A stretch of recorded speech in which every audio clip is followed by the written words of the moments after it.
Ինչ նշանակում 21-րդ դարի Հայաստանում այսպիսի անվտանգային միջավայր ունեցող երկրում,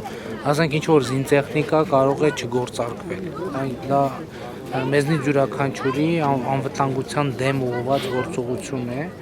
եւ այդ գործողությունը պետք է հետաքննվի։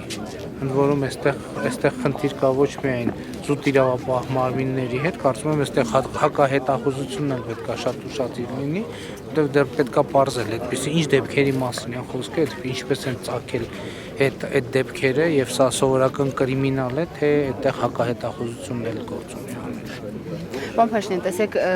ձեր դաշինքը ճշմարտության հանձնաժողով եք ստեղծելու, որպեսզի թե հոկտեմբերի 27-ը, թե նաև մարտի 1-ը բացահայտվեն։ Տեսեք, տարբեր գնահատականներ են հնչում, որ այս նախընտրական փուլում քաղաքական ուժերի կողմից այս կամ այն կերպ շահարկվում են այդ ոճրագործությունները հոկտեմբերի 27-ը, մարտի 1-ը, որպեսզի քաղաքական դիվիդենտներ շահեն այս նախընտրական փուլում։ Այն ինչպիսին է ձեր մոտեցումը դրա վերաբերյալ եւ արդյոք դա համապատասխանում է իրականությանը։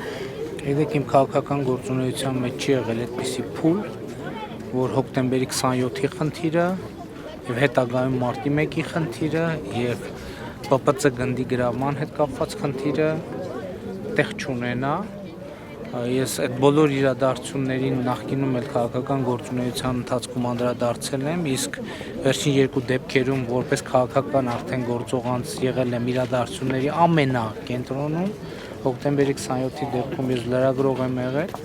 այնպես որ ես չգիտեմ, եթե